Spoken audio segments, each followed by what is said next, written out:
Wyatt, and I researched how a person's ambition can destroy another person's life. Hi, my name is Shauna Bowie, and I researched how people feign ignorance as a manipulation tactic.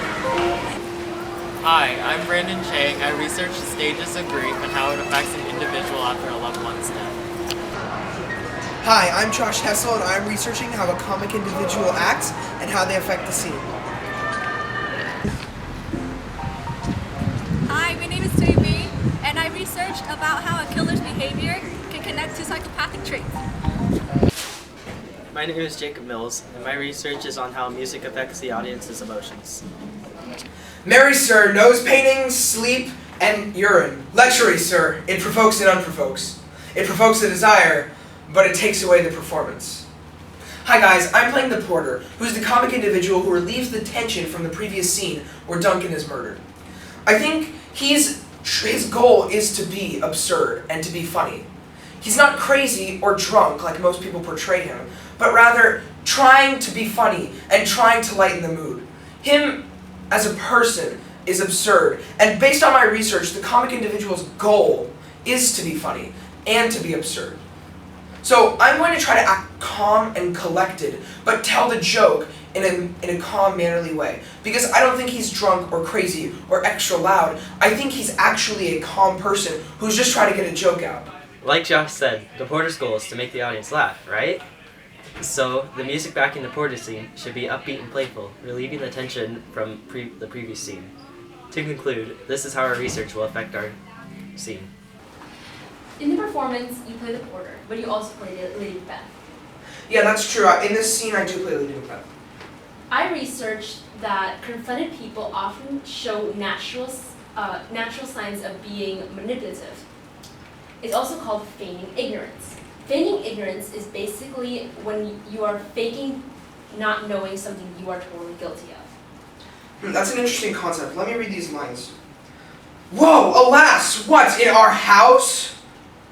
Based on research, I believe that Shakespeare intended for that scene to have Lady Macbeth act very obvious and deceitful, to emphasize her guilt. So, what do you think I could change to make it sound better? Articulate your voice more and have her have her seem very, very obvious and have her almost terribly acting, and it will have all the other actors be more oblivious to the situation. Mm-hmm. So like, whoa, alas, what, in our house? Do you think that portrayed the obviousness? Yes, I think that works.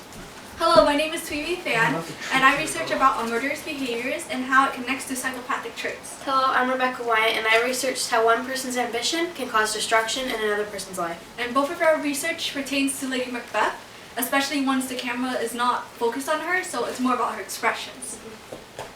And you research about ambition, right? So is that a good or bad thing? Ambition would be a bad thing because once someone realizes that they can achieve one thing, they won't stop until they have achieved more like a life goal.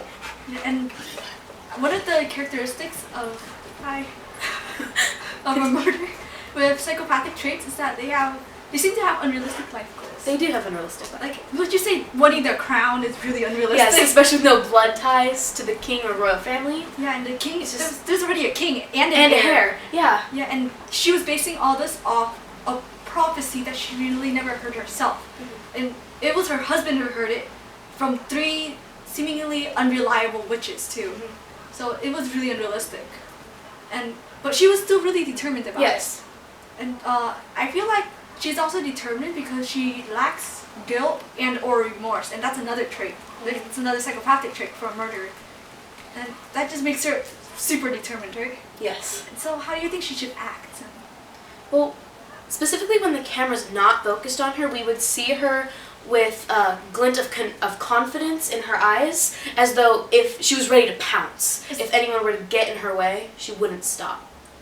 So that's the general, right? Mm-hmm. What do you think specifically? Specifically, it would be something like pursed lips, furrowed eyebrows, like she's always thinking.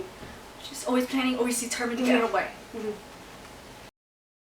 Hi, I'm Brandon, and I research the stages of grief, also known as DAG. Denial, anger, and bargain. So who does denial pertain to? So denial can pertain to Macduff, who finds the body. Instead of just being shocked, he should like deny the fact that he's actually dead, like refusing to believe it. Anger? So anger can pertain to all the nobles that like find out that he's dead in the scene, like wanting to find out who killed Duncan and like determined to find out who did it, but also like angry at the fact that Duncan is dead. Maybe angry at the people there or just Duncan himself because he like left behind a whole country. So that's for Lennox and Bingo and all those, right? Yes. And the last one?